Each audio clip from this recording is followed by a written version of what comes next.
国庆第3天，打扮收拾好，出门看演出喽！鲜活而纯粹，热烈而克制，这是我在南京火星乐园场得到的第一感受。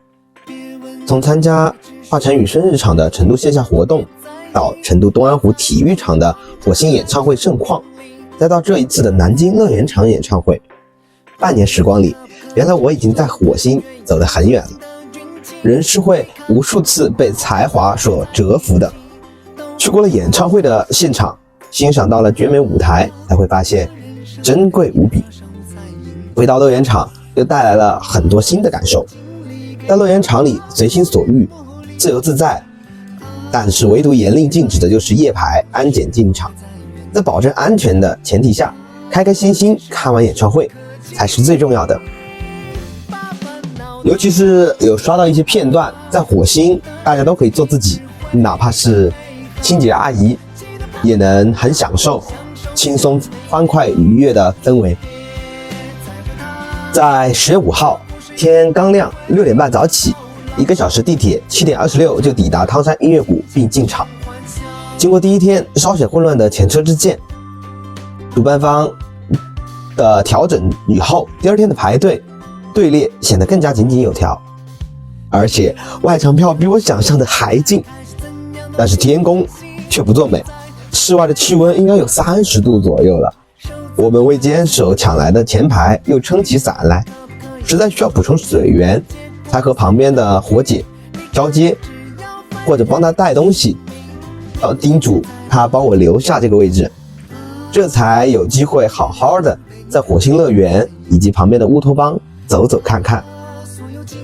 在演出的场地这边缘附近分布着各式各样的火星特色店，其中不乏很多火星美食以及火星特饮，应有尽有。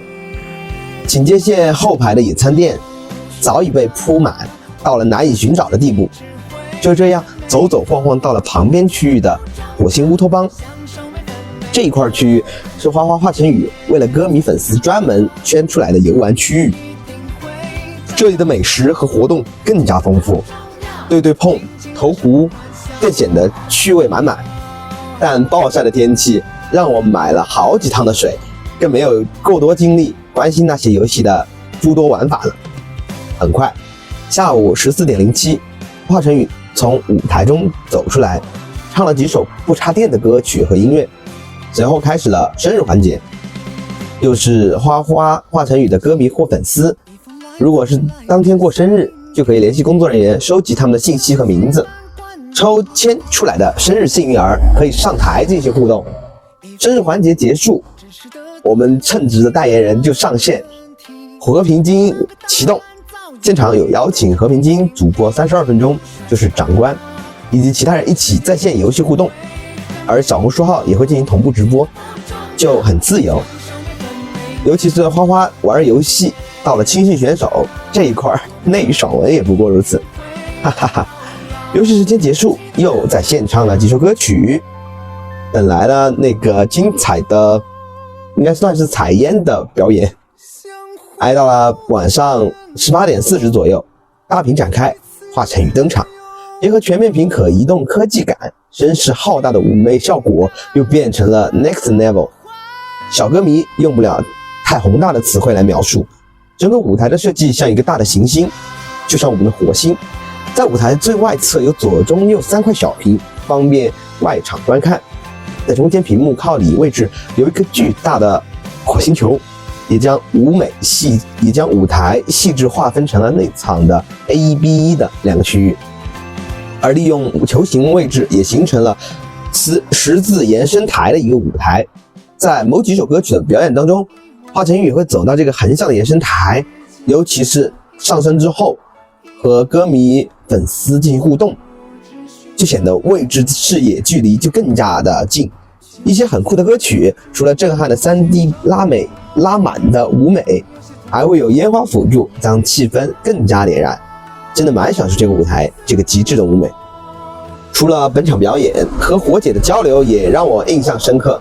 抢到票以后，第一时间就在小红书里捞同行搭子，也和14位优秀的火姐在群里结识。大家的快乐也只有火星人、歌迷懂，讨论国庆假期南京的天气、要带的东西，还有互黑准备的物料。虽然我站到了前排，但是也到后面野餐店的区域和大家互黑聊天，大家都很快乐。虽然平凡日子里有许多不愉快，但在今天，快乐都围绕在身旁。能够救赎接住别人的人，那么他自己也曾坠落过吧。华晨宇值得，每一个真诚的人不应该被辜负。